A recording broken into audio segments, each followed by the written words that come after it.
Today, we are going to talk about how Neil and I use the holidays to get ahead. So this is, if we're looking at this correctly, this is literally like a day or two before Christmas for those that celebrate. Merry Christmas. For those that don't, well, happy holidays. We want to talk about how we've been using the holidays over the years. So Neil, why don't you go first? I use it to work. Funny enough, there's not much I do that's special other than I work. I try to crank things out as much as possible. And what's happened over the years is it's allowed me to just get ahead.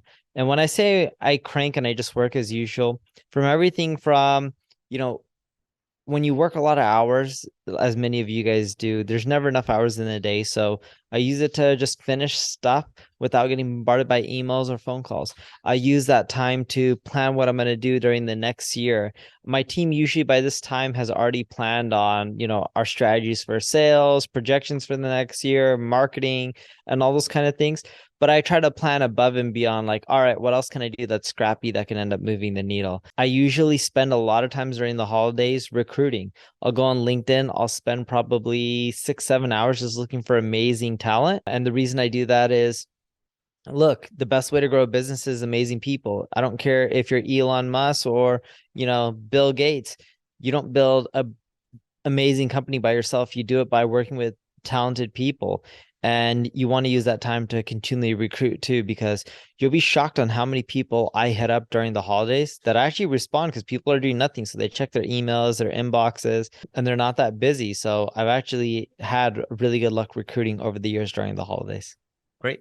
Yeah, on my side during the holidays, so sometimes I might travel somewhere else. And when I say travel somewhere else, what I mean by I'm still working, I'm still constantly thinking about work, but what I work on is different. So to Neil's point, maybe some time spent on recruiting, but I spend a lot of time strategically planning. So I think about a lot of things, right? So I think about, okay, what are we trying to do in the next year? And I also reflect on how we did this year. So what I usually do in December is I write a kind of an annual letter on how things went and what our plans are or what our goals are for next year, and I'll publish that. Last year we did it. I wrote one actually for like a publicly facing one, and I wrote one that was privately facing, because at the very least I can look at it each year and kind of reflect on how we've grown over time. So it's almost like writing an annual letter to investors, right? But in this case, it's the stakeholders in the company. So I just do it a lot to reflect, and I think about what I want to start doing, what I want to stop doing, and what I want to keep doing. And I would argue that the things that you want to stop are probably more important, because most of us think, oh, we want to start a lot of new things, right? But you only have so much time in a day. So, over the year, like things pile up and you want to try a lot of new things, but it's like time to think, especially going into tougher times, you got to think about what you can prune and then focus more on what's actually working, right? And so what I find, whether I'm traveling or just, changing my work style to focus more on strategic thinking during this period, is that I come back really refreshed.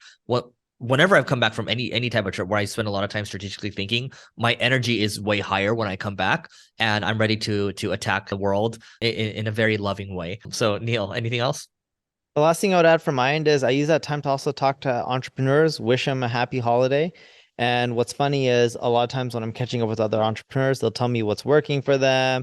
We'll both, when I'm talking to someone, we'll both discuss our year, how to go, what worked well for us, what didn't. And that also helps me give ideas for the new year as well. You should try that out. That's a good point. So I forgot to mention that usually when I travel with other entrepreneurs, or I travel to see other entrepreneurs. And so that'll kind of get built in there. Other than that, I think it's also not even just traveling with these people. Like, for example, yesterday I just got back to Miami, and I hosted a dinner that was at 9. So I immediately went from the airport, came back to my place, showered, and then went straight to dinner. And it was a really, really high caliber group of people, right? But it's just, we're in the holidays kind of already, and you're just seeing people breaking bread and creating magic that way. That's what it's all about. So that is it for today. If you want to hang out with other entrepreneurs, including Neil and myself in Miami in February, go to levelingup.com/founders to apply to learn more, and we'll catch you later.